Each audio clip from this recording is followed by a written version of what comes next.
Hi, Sophia. It's great to see you. Are you ready for the summer party planning? Hi, Lucas. Yes, I've been looking forward to it. This garden is the perfect place for our party. Absolutely. I was thinking we could start with the guest list. How many people are we inviting?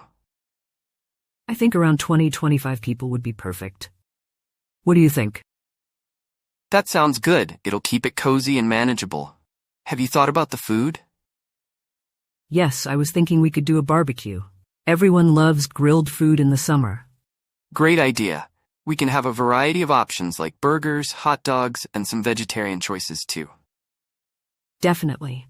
I was also thinking of having a salad bar. It's refreshing and people can customize their own salads. Perfect. What about drinks? Should we have a mix of alcoholic and non-alcoholic options? Yes, we should. Maybe some cocktails, lemonade and iced tea. And we can have a cooler with soft drinks and water. Sounds good. Do you think we should set up some games or activities?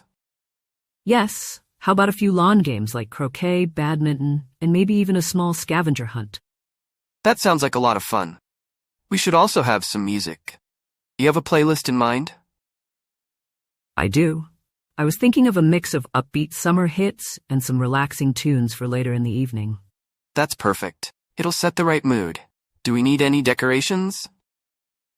Just a few. I was thinking of string lights, some colorful lanterns, and maybe a few balloons.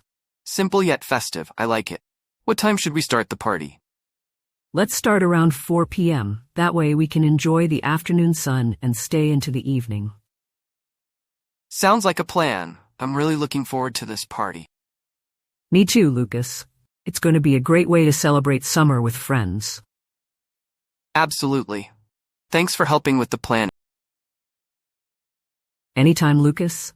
Now let's finalize everything and get ready to send out the invites.